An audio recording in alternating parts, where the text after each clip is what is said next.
Bismillahirrahmanirrahim. Sangat fatal akibatnya jika belum sentuh apa yang dimaksud ucapan seseorang. Dan lebih fatal lagi jika belum sentuh maknawi firman Allah. Yang mana firman Allah itu untuk menyentuhnya butuh mengaji secara rajin dan mengkaji secara tekun.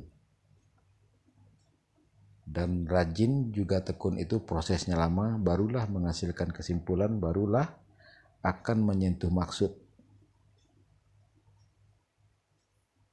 Nah, sangat sulit menyentuh makna firman ini. Yang terlihat itu adalah penunjuk. Nah, yang harus dilihat itu adalah apa yang ditunjuk. Nah, begitu juga dengan hadis, dengan sabda. Sabda itu perlu pensarahan namanya. Seperti kajian tadi, perlu dari beberapa orang yang berkesimpulan. Baik, sampai di sini paham. Nah, kalau di Minang itu terutama juga untuk menyentuh maknawi bahasa tua leluhur Minangkabawi, itu seseorang harus hisi dulu, harus menjalankan dulu. Dan sebelum menjalankan itu harus sadar dulu apa alih bahasa Indonesia kosakata tua, dan harus menyentuh makna. Nah, jika tidak menyentuh makna, maka tidak akan berpengaruh kepada hati sanubari hasrat seseorang. Nah, salah satu kesalahan fatal yang sangat fatal memaknai bahasa Alkitab, bahasa Al-Quran adalah suku dan bangsa. Diciptakan bersuku-suku bangsa. Dan suku ini bukan berarti nama-nama suku di Minang. Suku itu adalah bermacam-macam bangsa. Itu yang dimaksud bermacam-macam suku. Bersuku-suku, berbangsa-bangsa. Nah, saking banyaknya bangsa, bangsa Arab, bangsa Cina, itu namanya bersuku-suku.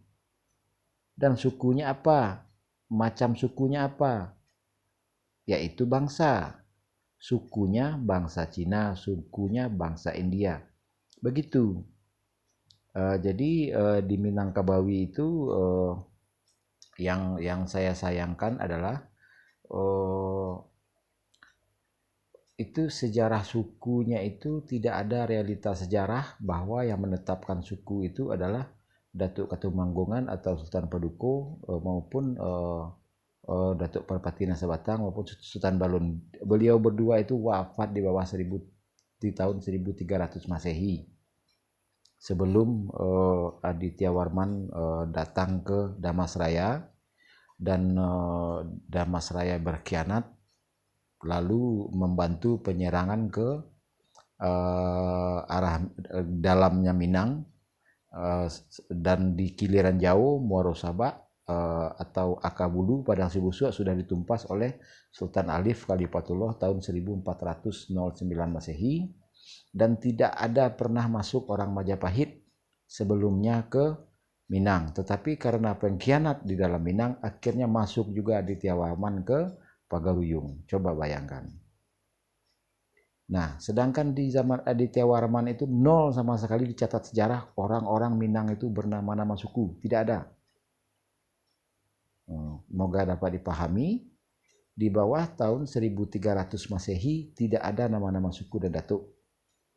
Dan tahun 1345 tahun masuknya Aditya Warman juga tidak ada nama-nama suku. Jadi tidak ada alasan Minang itu memakai nama suku. Tolong dipahami. Jangan dilanjutkan kebodohan ini, kedunguan ini. Mak Kati juga ini ya seperti jangan